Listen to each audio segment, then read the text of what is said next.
Welcome to the Man United show, the debut of the best Manchester United show around. I'm saying it now. I'm saying it now. At me, I do not care. We're joined by none other than Nathan Ellington. How you doing, Nathan? I'm great. Really excited for the season to start tomorrow. Starting against Leeds, of course. But even more excited that we've got a dedicated Man United show this year. Of course, it was always going to come. Once you got on the team, your enthusiasm, your love for Man United. I mean, it didn't wash off on me or rub off on me, but we had to push it away. There's too much red and black involved, and I had to give you your own show. That's all it was, mate. That's all it was. But it's all good. It's all good. We're winning. All right. So it's the season preview we got right now. You say you're looking forward to the season to start. Leeds in first game. But first of all, pre-season. Yeah. How's pre-season gone? Who have you been impressed with in pre-season so far? Well, pre-season is a bit weird this year because many of the players that obviously finished, a lot of the players went on international holidays after the Euros. So that was a bit of a problem for the rest of the team to play. But yeah, a lot of the players did stay. You know, you had Elanga coming through, doing pretty well. He's the one who stood out the most. Lingard came back from the West Ham loan, and he's been looking like he's back on his game, like back sharp as he ever was. So that was nice to see. And then you had a lot of the other boys, Mason Greenwood, like I was saying, he was getting more game time as well. So I was liking that. It's just some of the results weren't too great, as you know, with most of the team out. You're not going to get the best results. So I remember watching the QPR game. Lingard had scored early on, and we were looking like we was doing okay. And then they went and just absolutely destroyed us due to our, obviously, players not being there. And they just, second half, destroyed us. But other than that, I remember the Derby game as well. Played good. Pelestri got some minutes, and we could see a little bit of him after his loan in Spain. So yeah, we had it's a mixed pre-season, but this time I think at least we are more equipped than last year, because last year we came back after playing so much, and it's same Man United and Man City came back into the season starting pre-season straight away as your first game, and that's how we got hurt so badly. First few games of the season, Crystal Palace at home, then we played Brighton away. We should have got battered there, managed to just somehow win. But yeah, Elanga is the main guy, youngster who's been doing really, really well. That I would say, yeah, let's see how he can push his way through this season. Yeah, so two signings so far this season. One major one, the other one, Tom Heaton. We're not dismissing Tom Heaton, very good goalkeeper, but the major one is Jadon Sancho. I know you're excited about this signing. What do you think he could do this season? Man, I've been watching this guy. Obviously, we've known about him from when he left City, but I didn't really watch much of him. And then he came on the scene and absolutely just destroyed it in the last couple of years for Dortmund. So for me, it's been exciting times. Just waiting for him to come last season and not having it happen, that was really frustrating. And then this season, for it to finally get over the line and then see him in the training ground, in the training kit, just means everything. You're like, listen, I'm excited. You got Rio Ferdinand saying he's the one that gets people standing off their seats. That's what you want at United, and that's what we've always had. That's what we've been missing. Someone who can pick up the ball and say, see you later, I'm off. I'm taking you on, out of the game. No, I don't need a pass to take you out of the game. I can just get on it and do something. And that's where you create overloads. And that's what we need. It's going to open up so much for Bruno, Pogba. Rashford ain't even that type of player. So it's going to open up stuff for Cavani. Everybody, Greenwood. I can't wait to see it. Can't wait. And another signing that's not been announced yet, but it's on its way. Raphael Varane partnering up with Harry Maguire. These are major statements. Of course, big time player. So big time improvement at the back as well. What we needed, what we've all been shouting for, wanting Bailly to come in and be fit enough to play every game and be fit enough to actually get over that little bit of rust. But whenever he does get over the rust, he gets injured again. So now we've got in one of the best defenders in the world. I remember when Alex Ferguson wanted him, Sir Alex Ferguson, back in the day. I was excited about it then. Didn't manage to happen. He ended up staying at Real, winning everything pretty much, winning World Cups. Now he's coming here and he's still not that old. So for me, normally when you see a player come in and they're like 30, 31, 32, you're like, oh, whatever. It's coming at the end twilight of his career. But now there is no twilight. The guy's still 28 or whatever it is. I'm sure he's 28. He's 28 years. He's at the prime of his career, at the prime. And he's coming in and he's going to be good mates with his good old friend Pogba. That's even better as well. So, do you reckon he might be able to persuade him to stay a bit longer, maybe extend that contract? Because Pogba's it seems like he's just starting. It's not just starting to. I think a lot of harsh critics on him, but his consistency is better. He's been having more of an impact on the team. Bruno's there to take that load off him, so he can just create a bit more and be a bit more himself. Do you think the Rafael Varane signing, something like that, maybe a Jadon Sancho can maybe persuade him to stay longer? It shows that we got intent to get to where we need to get to, where he wanted to get to. The only problem I've got is, at first, until last week, I would have said to you, listen, this year, great additions to the side, shows we're going places. And if we were to get Haaland next year, it shows we're definitely somewhere you need to stick around. But now Messi's gone to PSG and Pogba's looking at a free transfer next season. Mm-hmm. You're looking at Neymar, Mbappe, Messi, and Pogba able to go there for free. Is he going to turn that option down? I don't think so. So chances are this is our last season with Pogba.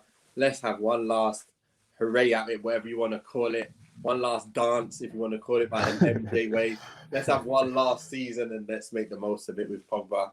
And we'll get more out of him in terms of money-wise, playing him this season and let him go for free than selling him for like 45, 50 million now. I'd rather keep him. I hear that. One new addition that may have gone under the radar is Coach Eric Ramsey. He's actually a specialist in set pieces. A lot has been said about the game against Everton in pre-season where you scored 3 goals from set pieces. Do you think he's going to make that big an impact in the team? And do you think it was a necessary signing? 100%. You know what? I didn't even realise that myself. But one thing I did know is we don't score too many set plays. And I was speaking to you before about Harry Maguire and how he should be a demon in the box. He should be. He's such a beast at the defensive side. He should be able to get his head on and hit them with power as well. One of the things that I've noticed with him is he gets on the end of a lot of them, but they're just soft and they go back to the keeper a lot. Yeah. When you see the likes of Van Dijk getting a head around, or even John Stones, it's power, bang. I'm like, why can Maguire not do that? I don't get it. But then you watched the game the other day against Everton, and we've had a couple goals. Obviously, a bit weird, that one from Delo. But it also works out that the delivery in the box. So now we're going to probably get better delivery into the box.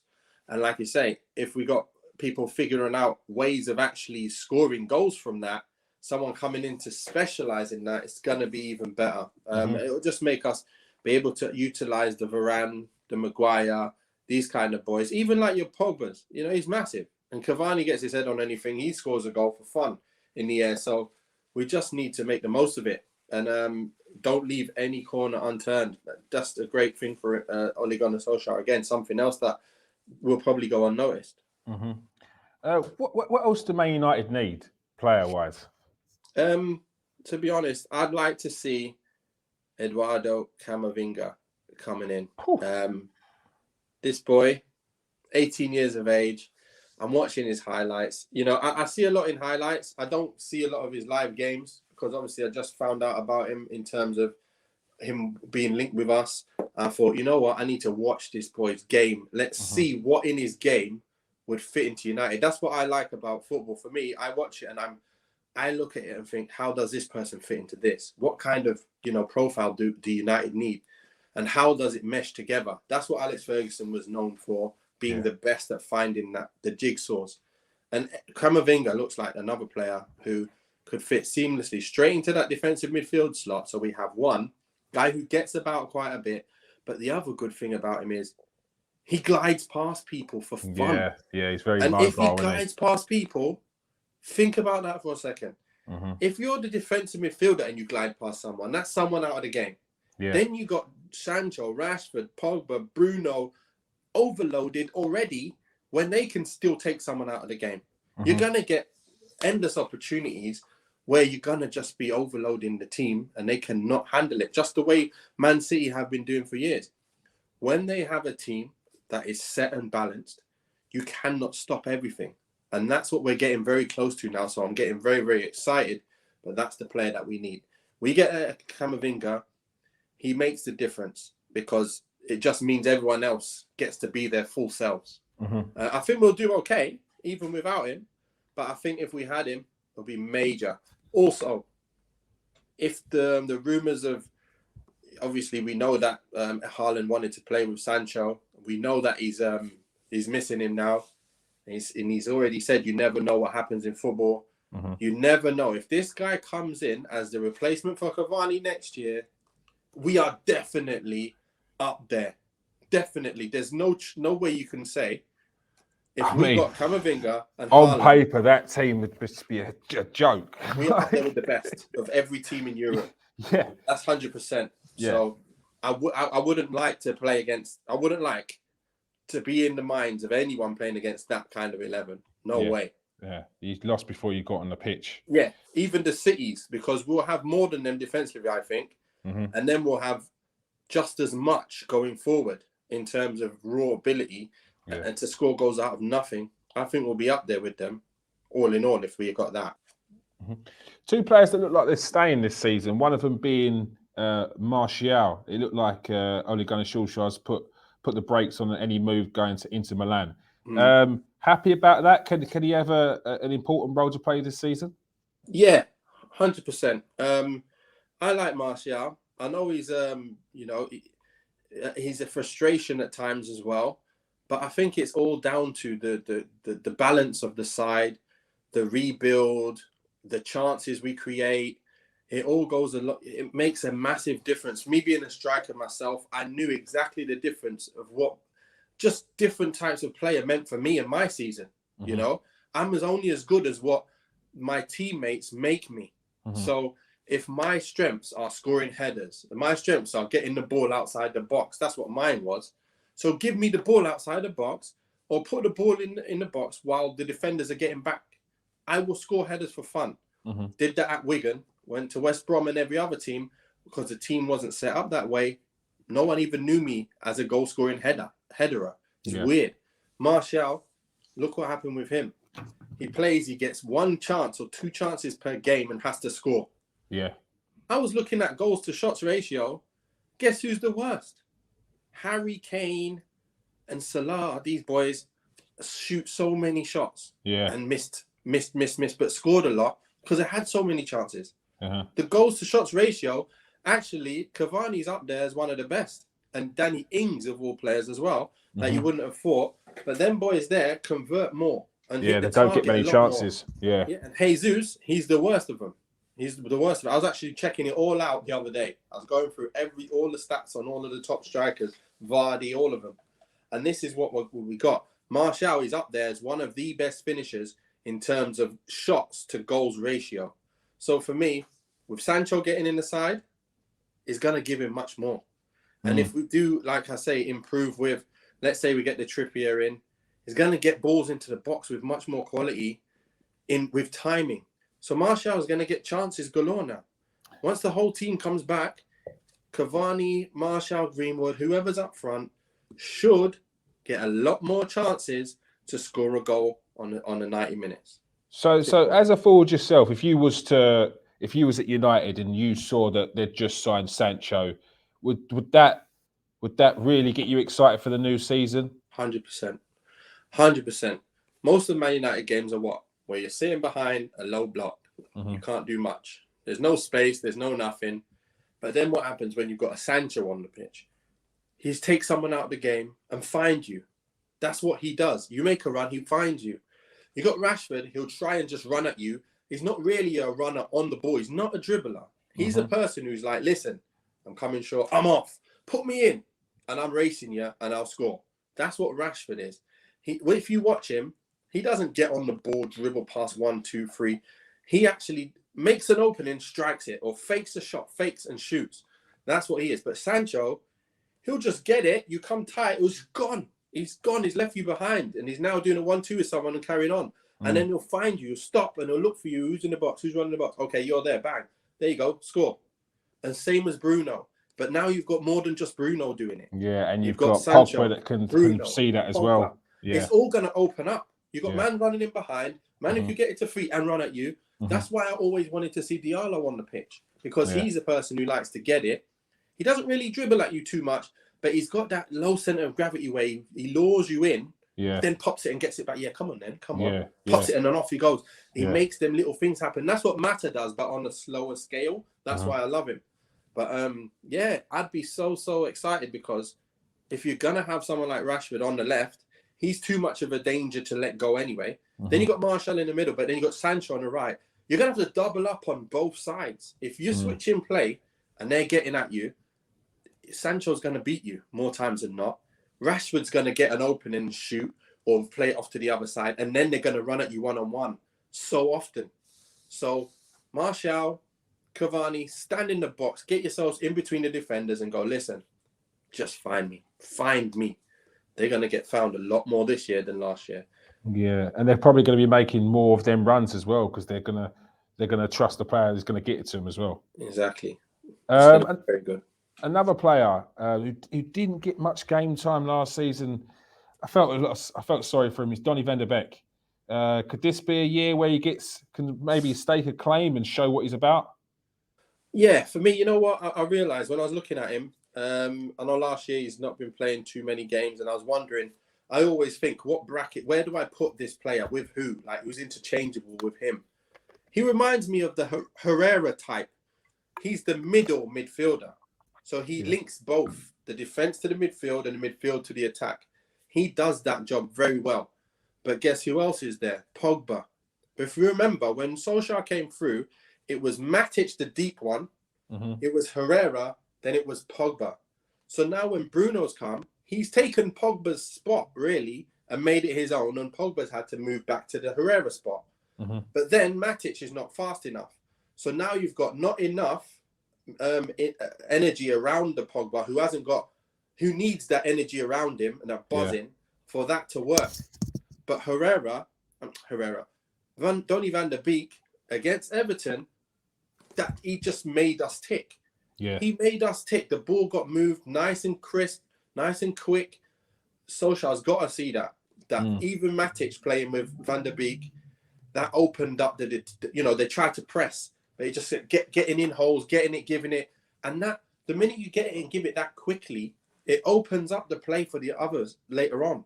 And that's what I noticed, where Pogba doesn't do that as well as Van der Beek. So if you're talking about me and positioning, Pogba's got to fight for Bruno for that spot. And Van der Beek should be in that middle spot. But, Ollie is going to have that dilemma at the moment. He wants to play Pogba because he's his main man. But where's he going to play him? He's not so good in that middle as Van der Beek, but Van der Beek will sit on the bench because of politics. Then Pogba's got to stay, so he'll go out on the left wing and he'll bring someone else in the middle because he knows that isn't really his better position when you haven't got the legs around him. So it's a dilemma. That's the problem that you have. But coming back to the main question is, Van der Beek showed me in that Everton game, even though it's one game, just how superior he is. That all the other midfielders are doing that midfield job, linking both sides. Too good, and I would have him in my team all day. Yeah, so you're a big fan of Van der Beek, and you think he should get more game time. 100%. He's better in that position than Pogba is in that central midfield position. The problem is Pogba's very good, but he's probably better in that Bruno position. But Bruno got to play, because Bruno scores 30 goals a season and he sets up a plenty goals. So now you got the dilemma of, what does Pogba do? Maybe he plays the left side for now while Rashford is out. But when he comes back and then Rashford gets his game time and becomes sharp off the left, then you've got a dilemma, because I don't know where you play the players to have balance to the side. I know Pogba's the better player overall. We know he plays great balls in. We know he's got left foot, right foot. can dribble, can take players on, but it's about the balance of the whole team. And if you're going to play that formation, you've got to find a way to get him in there. And I think the way this is, he's not better than Van der Beek in that position. I think they should chop and change whenever Pogba, Bruno should change all the time. Sometimes maybe it is Van der Beek and Pogba swap, but that means you just end up. That's the reason why we got Varane, to try and make sure that we can handle that extra defensive responsibilities and not get outdone defensively. Hopefully, that will be compensation for Pogba playing in there. But I don't think it will. I think it's going to hurt us a few times. And Ole's going to be thinking, you know what? I can't really play that one defensive midfielder here. I've got to play, this player and that player. Pogba really don't do that job as well as I would like him to. Left side, there you go, Pogba. You're going to play because you're too good to not play. But you're going on the left, lad. It's Van der Beek and Fred, or McTominay, Fred again, and all that until we get the Camavingas. So, yeah. Yeah, and your first 6 games, you've got Leeds, Southampton away, you've got Wolves away, you've got Newcastle at home, West Ham away against your old boss David Moyes, you've got Villa at home and Everton at home. You'd have to think that there's no easy games in this league. However, these are games that you should win, and that will stand you in good stead for the season early doors, won't it? Yeah. One thing is we should win it on paper. But here's the thing. It's not a season like normal. All our players have not had a pre-season. Varane's not going to be there. Sancho's probably not going to start Saturday. Rashford is injured. Like most players that even just come back now, they've just played their first pre-season game. So are they going to be sharp enough and ready to go and win all these games that they should win? Same like Man City. They played in the Cup, in a Charity Shield.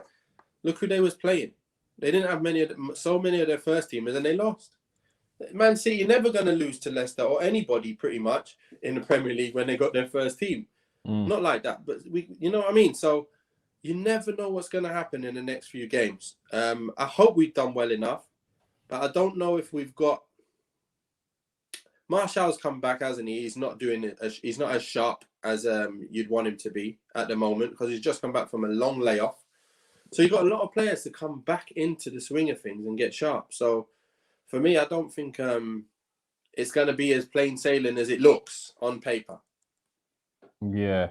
And your season predictions, how do you think the season's going to go? What would be constituted as a good season? Well, we was talking about this in last week, wasn't we? So I'm just going to go back with what I said there. I said I got United coming in second again this year. I think reason being is we have upgraded in the right areas. It will give us that extra bit of work to be able to do the job and make them draws into wins and then silly losses into draws or wins. And I think we'll get closer to Man City this year. And another reason being is because Liverpool, I think Van Dijk won't be playing week in, week out straight away. And that difference will still cause a problem to them. And again, like they don't have that much strength in depth when players get injured. I'm expecting players to get injured. You can't just have whole seasons where nobody gets injured. And I think we've got a squad where a lot of others don't. And when it comes to what's the other one now? When it comes to who else is there now? There's Man City, who I thought, Liverpool, Chelsea. They're a danger. You can't dismiss Chelsea. Yeah. If they go and get that Jules Koundé as well, I think going to have some problems because they're going to be far too strong. I feel like Chelsea have kind of gone under the radar. Like City seems to be getting a lot of flack for buying Jack Grealish, but Chelsea went out and got Romelu Lukaku. They're talking about bringing in Jules Koundé as one of the most sought-after defenders in Europe. And they just tried to get Haaland as well before that. And it's like they're buying the names, the Galacticos. The City are buying the top players around. It's just, I can't understand. No pressure on Chelsea and all the pressure on City, but Chelsea cannot be dismissed at all. 100%. With Lukaku there, he's going to blitz the league this year. I think with the players that are there now to support him, he's just going to thrive. I think he's going to thrive like never before. I think still he's going to be maybe come undone in some of them games where you really need him to do something, like when we was at United. But I don't think, you know what, to be honest, I think he'll do better than he did at United because he has a better team around him. When we had him, we didn't have that kind of quality coming in from the wide sides for him. And that's where he would dominate everyone. I think they will be right up there. I think we're going to be very, very close with them. But I think we might just pit them because we've got a slightly better defense. But you just never know. Chelsea are looking strong. But I just going to edge. I think United might just edge it. And that's why I put Chelsea coming in third and Liverpool fourth. I think that's what I had, if I remember rightly. It's Man City, Man United, Chelsea, then Liverpool. So that was my top four. Liverpool are going to need to buy some players. Otherwise, teams like Leicester, even Tottenham, they're teams that are not going to mess around, and they're starting to strengthen their squads, and they're going to be pushing for that top four. Exactly. So that's what I mean. We looked at them and thought they're still not really buying too many players to, like, normally the top teams, they have like 2 players in each position, but they're really not looking to do that. They're looking to do it with the 1 player in each position, and that's it. And they've run these same players ragged for the last 3 seasons, so they're just they're gonna collapse at one point, and they're gonna have no team. And with all the prior where it was, yes, they get injuries, they've been unlucky with injuries. This unlucky streak is not going to be unlucky. It's poor preparation. Exactly. You can't play your first 11 50 games a season. It just doesn't work. It's not going to work. Someone's going to get injured. They're lucky 2 years on the trot to not really get any major injuries. But then the minute they did, they fell right off. And that's what happens. You got no, ample replacement for Van Dijk, for Gomez, for Trent.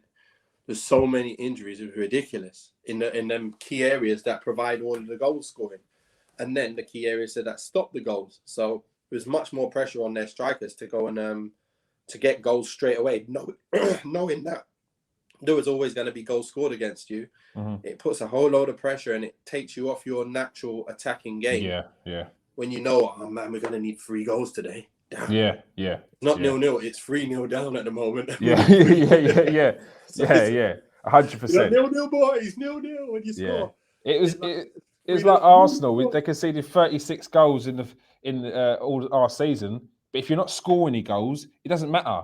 It's no good. You need to be scoring goals. So I completely agree. The important thing, key man. Who do you think is going to be your key man this season, or even key men? I said I'm very, very excited about Jadon Sancho. Reason why is I think he's going to be a key man just as much as Bruno's was a key man. So think about how much work Bruno's put in and what he's done for us. Every game you go, probably Bruno's going to score. Probably Bruno's going to assist. I think it's going to be Sancho and Bruno are going to score and assist and score and assist and score and assist. Because them 2 boys there making a major difference, mate. When you watch, I watched all of the highlights of Sancho's goals and his runs and his assists and everything. And when you watch what he does, you just see that that's going to fix United's problems. He'll pick it up. Man's right next to him, shutting him down, and then he's just gone. Like, as soon as he's picked it up, players coming in, he's just gone. And you can't catch him. You just can't. He's that fast on the ball. He's gone. So... And he's got them little skills, dribble, step over, get over.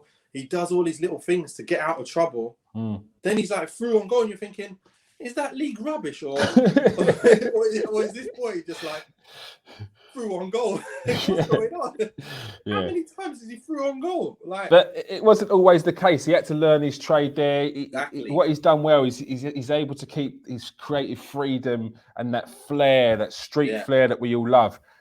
But he's able to put into actual practice in a very strong league. I don't care what anyone says. You want to talk about Farmers League? No. Like, this league has some serious teams and serious players in there. So, he's worked on his trade. He's worked on his game, and I'm looking forward to seeing him in the Premier League as well. Well, this is proof. When he first came, he picked it up, ran at players, got tackled on the floor, kept doing the same thing, getting into nice areas, booting it into the box, no one there. So I was watching all of that. I'm seeing all of that. It's just highlighting that the fact that he's had no end product. He was learning his trade, knowing when to run at the players, knowing when not to. That's what he started learning over that first season. Then the next season, that's when it all came together. You can see it's like, that's what they used to call me, like raw, like your raw talent. You know, you've got everything in there. You just have to put everything in the right place, all meshed into position. Then you can go and kill it. And that happened to me every pre-season, actually. When you look at me, you thought, who's this kid? He can't play football. And then after 4 or 5 games pre-season, you're like, wow, you know, need a run up. Unbelievable.